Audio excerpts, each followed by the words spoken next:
брутално нахалство отхвърли всички наши искания. Отхвърли искането ни да бъде премахнато увеличението на синята зона.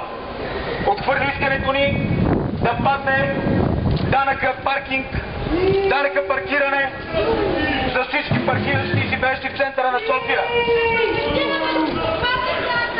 Но направи нещо друго. Със завидно единодушие запази правото си да паркира навсякъде в града. Аз тук не представлявам никоя партия и движение. Говоря единствено от собственото си име. Ние, обикновените граждани, трябва да направим така. Само чрез натиск ние може да постигнем някакъв резултат. Чашата на моето търпение преля. И аз няма да се предам, докато не постигнем исканията си. Считам, че сме в пълното си право да искаме да имаме равни права с всички граждани в тази държава. Ние не искаме привилегии. Ние искаме просто да не ни дискриминират.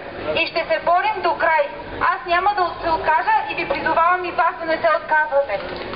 Гергана има някакво търпение, ама аз както винаги нямам такова. И затова ви казах от началото, че трябва да ги почваме без да си заиграваме с тях. Ние не сме за никакви привилегии, както каза Гергана, а сме директно за премахване на цялата наредба. Не само синята и зелената зона. Цялата наредба. Тази наредба е конфликтна. Те освен да създадат конфликти и да ни рекетират, друго не знаят. Правят конфликт между живеещите в центъра и живеещите извън центъра. Правят конфликт между возещите се с градски транспорт и возещите се с течи автомобили. Днес имаха на гостта да кажат, че ние ако не си платиме рекета, градският транспорт ще да планира и да спре. Тук чух, че хората са омерзени. Вие омерзени ли това управление? Ще започнем ли европейска процедура по прекратяване на мандати? Да! Оставка! Оставка! Оставка! Оставка! Няма да позволим ние, които си плащаме данъците, да плащаме пари на уния олигархи, които са в Софийска община и се чуят какъв нов данък да ни измислят. Призовавам ви да не се предаваме, да не се отказваме. Сега, както сме 200-300 човека, утре сме 2-3 хиляди и само чрез протести и с гражданско недоволство ще постигнем целите. ГЕРБ и тяхното управление в Софийска община доказаха, че с нормален конструктивен диалог нищо не става.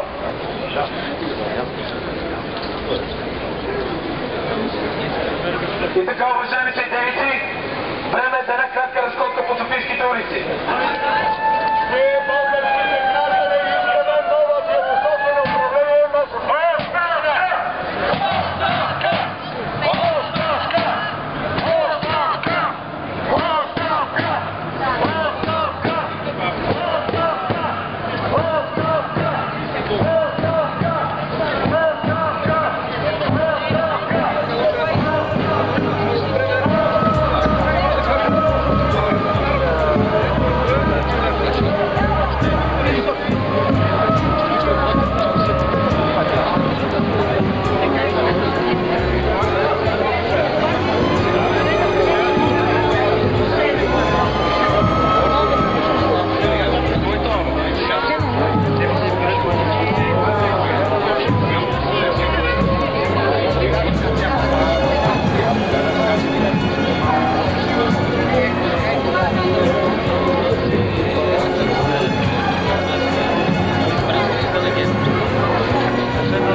Как става?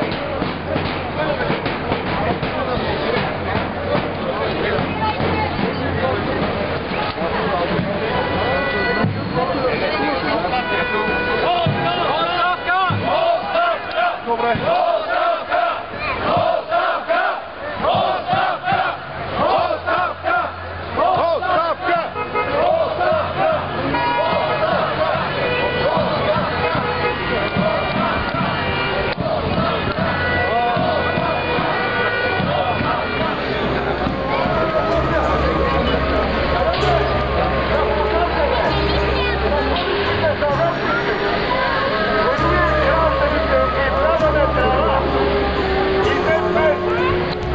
Направиха естафети, за да кажем оставка за столичния съвет за неизпълнение на основните си функции, показване на